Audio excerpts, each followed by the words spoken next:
Good evening. Welcome back to Genesis 47. This is lesson 58. The title of the lesson was Israel Flourishes and Multiplies in Goshen. This video is actually supplemental material to lesson 58. So who was Joseph's Pharaoh? And while we're on the topic, who was the Pharaoh of the Exodus? These are both great and hotly debated questions, but I did answer both of these questions in class. But then this past Sunday, we hit a verse in chapter 47, which on the face appeared to contradict my previous answers. As I mentioned this week in class in our study in Genesis, chapter 47, there are a few verses, and we looked at one of them this past Sunday, and we're going to look at it again here in a second, at least in part, have been the cause of great confusion around identifying Joseph's Pharaoh, as well as identifying the Pharaoh of the Exodus. The verse in question, the verse we looked at in our study, is actually verse 11 of chapter 47. Then Joseph settled his father and his brothers and gave them a possession in the land of Egypt, in the best of the land, in the land of Rameses, as Pharaoh had commanded. When we look at this verse, it seems to be saying that under the direction of Pharaoh, Joseph settled his father and his brothers in the land of Rameses. So what's the problem? Well, truth in advertising, Rameses is both a pharaoh and a city. In fact, it was a city that was named after one of the most successful pharaohs to ever rule in Egypt, Rameses II, also known as Rameses the Great. This verse, along with a few others, have led many to incorrect conclusions about Rameses. In class, I told you that I believe the use of the city of Rameses here in Genesis 47:11 that you're looking at right now is an anachronism. It could be some other literary issue, but I tend to lean toward an anachronism. And by that I mean it was inserted into the text by a later editor to identify the name of the place as it was known when the editor made the edit. I told you that I believe the city that dates back to Jacob coming into Egypt, which is what we're talking about here in Genesis 47, was the city of Avaris. It was the older city, and the city of Rameses was built on top of it at a later date. In class, I ask you to simply listen to my explanation, very simplistic explanation, and time permitting, I would provide a more detailed explanation. As usual, we did not have time for that detailed explanation, and thus here we are at the video. At this point, you should be wondering, Rich, how can you say that the city of Rameses here in Genesis 47 does not actually refer to the actual city of Rameses named after Pharaoh Rameses II? What is your evidence? What leads you to this conclusion? Great questions, and ones we need to tackle. First, we'll start where we should always start, and that's the Bible itself. Let's look to the Bible to see if we can understand when the Exodus occurred, an idea of what date it occurred. The good news is, it's pretty clear. In 1 Kings 6, we read this. In the 480th year after the people of Israel came out of the land of Egypt, in the 4th year of Solomon's reign over Israel, in the month of Ziv, which is the second month, Solomon, began to build the house of Yahweh. So the author of 1 Kings records that Solomon constructed the temple in the 480th year after the Exodus, which also coincided with the 4th year of his reign. It is widely accepted that Solomon reigned as the king of the combined nation of Israel from 971 to 931 BC. So as you think about this, he started to construct the temple in the 4th year of his reign. That would coincide to beginning the construction in 966 BC. We're then told that the Exodus had occurred 480 years prior to that. Well, again, we're going BC, which is counting down, so we would add those 480 years to that 966, and it means the Exodus occurred in 1446 BC. So please hold that date in your short-term memory. That's the date of the Exodus according to 1 Kings 6, 1446 BC. Now we're ready to look at Rameses II, also known as Rameses the Great. Rameses II was the third ruler of the 19th dynasty, and he ruled from 1279 to 1213 BC. 1446 BC, He ruled 1279 BC, and so the Exodus was 1446 BC. He ruled 1279 to 1213 BC. Now, Egyptian chronology is not a settled matter, and there are no doubt some errors in the dating, but the Exodus happened over 200 years prior to the death of Rameses. Now factor in the reality that Israel was in Egypt for 430 years, according to Exodus 12:40, and this is nowhere close to working. That means Jacob was in Egypt in 1876 BC. That is nowhere close to the reign of Rameses. So to say that Rameses was alive with a city named after him in Genesis 47:11 is chronologically absurd. Jacob moved into Egypt in approximately 1876 BC, and the Bible gives us a clear line to get there. So let me reiterate. Jacob moved into Egypt 1876 BC. Ramses reigned in the 13th century BC. Again, we looked at the dates, and it's nowhere close. In fact, he died in 1213 BC. So there's no way the city of Rameses, named for Pharaoh Rameses II, was built 570 years before the Pharaoh began to reign. So without a doubt, Rameses the Great is not Joseph's Pharaoh, but was he the Pharaoh of the Exodus? That's one of the leading positions. That is what Cecil B. DeMille's taught in the blockbuster movie 10 Commandments, and there are a few verses that have led people to that conclusion. Exodus 1, verse 11, "Therefore they set taskmasters over them to afflict them with heavy burdens. They built for Pharaoh store cities, Pithom and Rameses." So here it would imply that the city of Rameses was built for the Pharaoh, which means he had to be reigning. It was the Jews that did it, therefore the Exodus occurred during the reign of Rameses, would be the conclusion here. Another verse, Exodus 12:37, "And the people of Israel journeyed from Rameses," this is the Exodus, "to Succoth, about 600,000 men on foot besides women and children." Again, they left the city of Rameses, built by them, apparently under the reign of Pharaoh Rameses. Therefore, the Pharaoh of the Exodus has to be Rameses II, has to be Rameses the Great. One more. They set out from Rameses in the first month, on the 15th day of the month. We don't need to read the rest. This is the Exodus, and once again it identifies that they left this city of Rameses.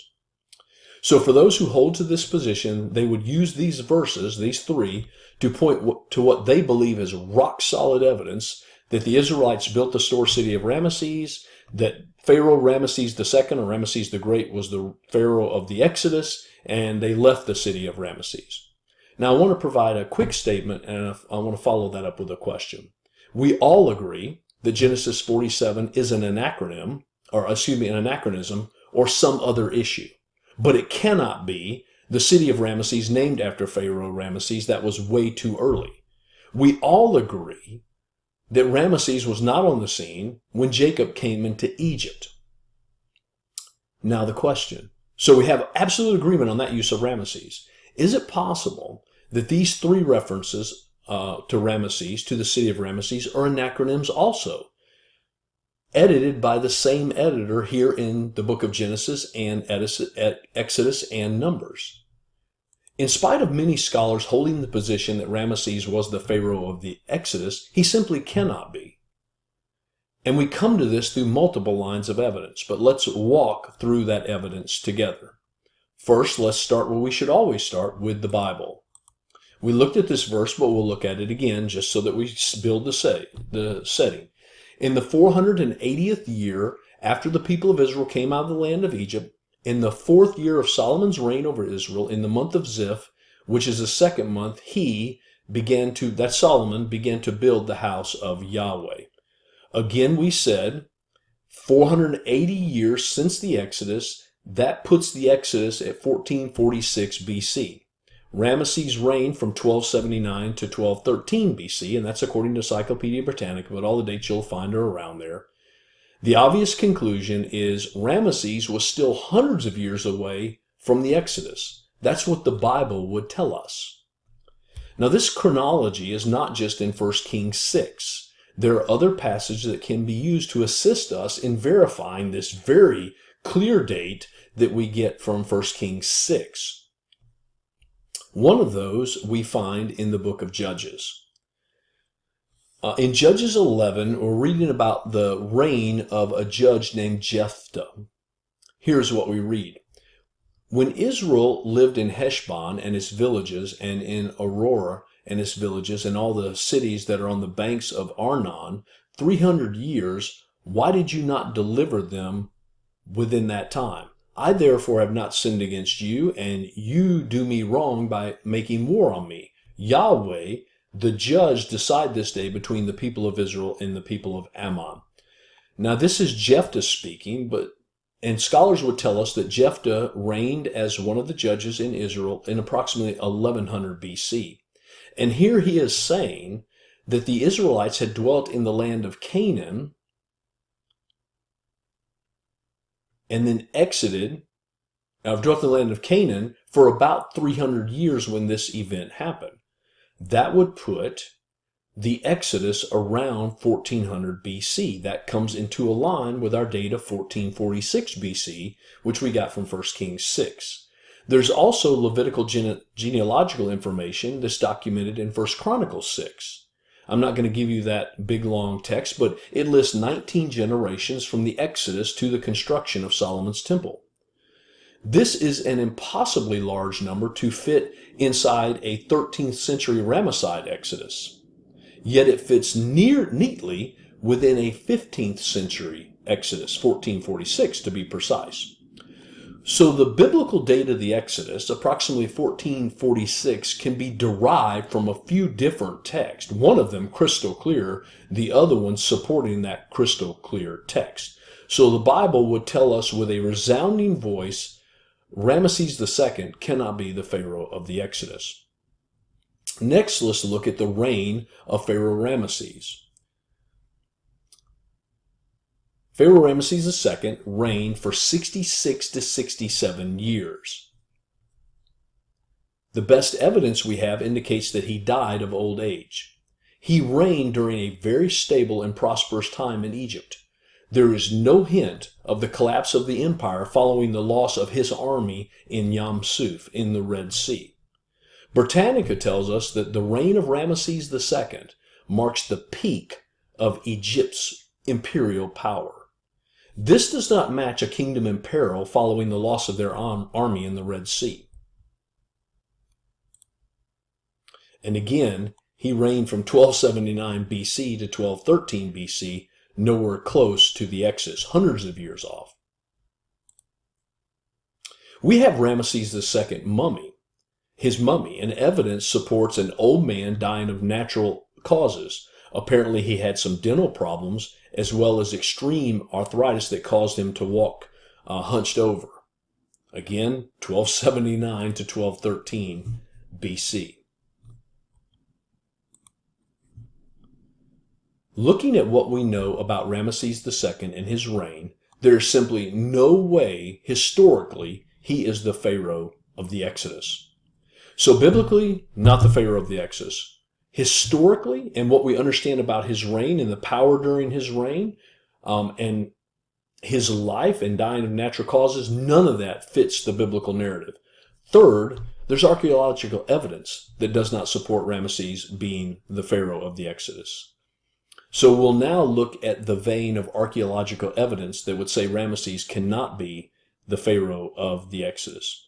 The first piece of data we'll look at is the Merneptah Stela.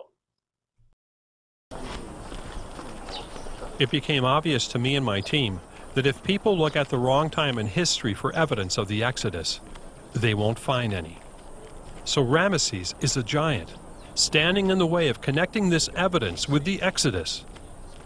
And for over 50 years, all the books, all the television programs, and all the university professors who've been convincing the world to dismiss the Bible have been doing so based mainly on this one issue, chronology, the dates assumed for the Exodus, and the lack of evidence at the time of Rameses II. But if it happened long before his time, then it means they're all wrong. Wrong about the Pharaoh, and perhaps wrong about the Exodus never happening.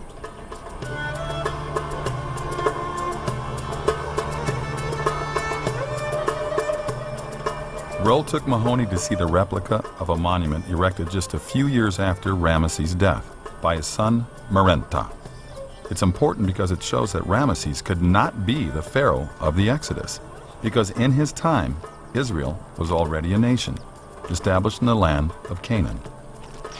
So this is the famous Merenta stela, or what we call the Israel stela. And it actually belongs to the king Merenta. Up there at the top you can see him facing the god Ammon, and he lists in a poetic form all the different conquered nations, the nations that are at peace.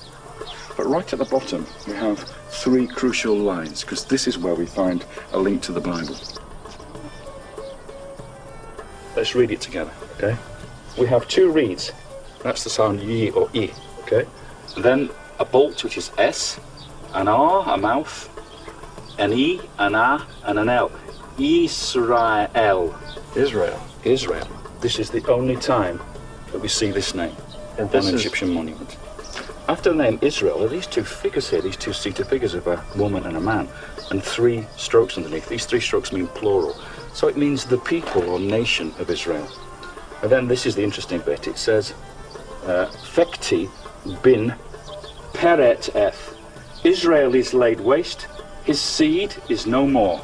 Well, does it mean they were literally no more? No, it's a sort of poetical way of saying they've been overcome, defeated. Or pacified? All these phrases here are like that. It's a poetical phrase, effectively. How significant is this then to the story of the Exodus? Well, for me it's very important, because if we're talking about Rameses II or Merenta being at the time of the Exodus of Moses and Joshua, this just does not fit the pattern. It's not tribes wandering around the Sinai lost in the desert, or, during the wandering periods of Moses and Joshua. They seem to be a political entity. This monument doesn't fit the idea of Rameses being the Pharaoh of the Exodus because it was written shortly after his death. And it recognizes Israel already existing in Canaan as one of the significant powers of the day. And that shouldn't be. Because the Bible says that the Israelites did not even begin to conquer Canaan until 40 years after the Exodus. So Rameses could not have been the Pharaoh who let the Israelites go.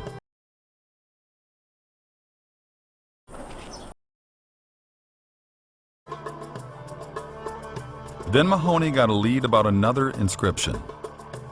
Charles Ayling brought him to see his colleague, historian Clyde Billington, who has extensively researched this newly discovered find. Besides the Merneptah stela, there's another reference to Israel. It's called the Berlin pedestal. It's in the State Museum in Berlin, Germany, and this is something that's just now being studied and discussed by scholars. On the base of this Egyptian statue, they showed Mahoney name rings, each representing an enemy defeated by Pharaoh in the region of Canaan. So would these have been captured people? Realize that pharaohs all the time exaggerate, to say the very least. So is he bragging? He's bragging. Okay. He's bragging. He's saying, I've conquered these people, I control these people. This is the one that's caused all of the excitement, because you have, again, a bound enemy, so telling you that these people are enemies of the Egyptians. And the name down here, that while it's partially broken away, has been reconstructed, and it's the name Israel. And this dates to around 1360. This makes the late date of the Exodus an impossibility. This is 100 years earlier. This is very crucial evidence that we see here. This name ring demonstrates that Israel had already left Egypt and was in Canaan as Egypt's enemy a century before the Rameses Exodus date. So obviously, Rameses could not have been the Pharaoh of the Exodus. So biblically, historically, archaeologically, Rameses II, Rameses the Great cannot be the Pharaoh of the Exodus. And these verses are an anachronism or some other literary issue. Now you're likely thinking, okay, if Ramses was not the Pharaoh of the Exodus, and clearly he was not, again, there's no line of inquiry that points that he was the Pharaoh, do we know who was? Now the details of what happened with the Pharaoh of the Exodus really provide us with the greatest key to figuring out who the Pharaoh of the Exodus was. We know from the time frame we're looking at, we know what we're looking at, and interestingly enough, Egyptian history tells us of a pharaoh who matches everything we see in the Bible. One of the great moments in Egyptian history is the collapse of Egyptian civilization, when these foreigners invade, these Hyksos rulers come in and destroy the land, and the Egyptian native rule is completely suppressed. Egypt is on its knees. That's what we see in the archaeological evidence at this period. And it only happens once in 1,000 years of Egyptian history. If we can link this to a very famous tradition told to us by an Egyptian priest called Manetho, he wrote a history of Egypt in the 3rd century BC. And what we end up with is a story like this. In the reign of a king called Dudimose, one of the last kings of the 13th dynasty, in his reign, God smote the Egyptians. And God here is singular. You would expect to see, and the gods smote the Egyptians, but you don't. You see God smote the Egyptians. And then, because of the smiting, whatever the smiting is, foreigners, people of obscure race, invade Egypt from the north, and they conquer the land without striking a blow, is the term. And why? Because God smote the Egyptians. Something had happened to devastate Egypt, which made them unable to defend themselves. And these marauding hordes took over the whole country. And we call this the Hyksos period. And they enslaved the Egyptians. But the point is, they could have defended themselves. They had a mighty army, except for the fact that God had smitten the Egyptians. You look for a collapse in Egyptian civilization, and that's where you'll find Moses and the Exodus. So in summation, a good line of evidence points to Amenemhat III as being Joseph's Pharaoh. We looked at that evidence in class. A good line of evidence points to Dudimose being the Pharaoh of the Exodus. You saw some of that tonight. But here's the main point. All the evidence, every line of inquiry points to the reality that Rameses II, also known as Rameses the Great, cannot be the Pharaoh of the Exodus. He cannot be Joseph's Pharaoh. In fact, he had nothing to do with either of these events. Secular scholars have used Rameses II as proof that the Bible cannot be trusted. All of this was based on a few references to the city of Ramses, which at closer inspection cannot be connecting to Pharaoh Ramses. I hope this helps you understand why I believe what I believe about this subject. Again, I think we've likely identified the pharaohs in question, and we've explained why so many have rejected the Exodus because they're looking at the wrong pharaoh and the wrong time. God bless you, and I look forward to seeing everyone on Sunday. Take care.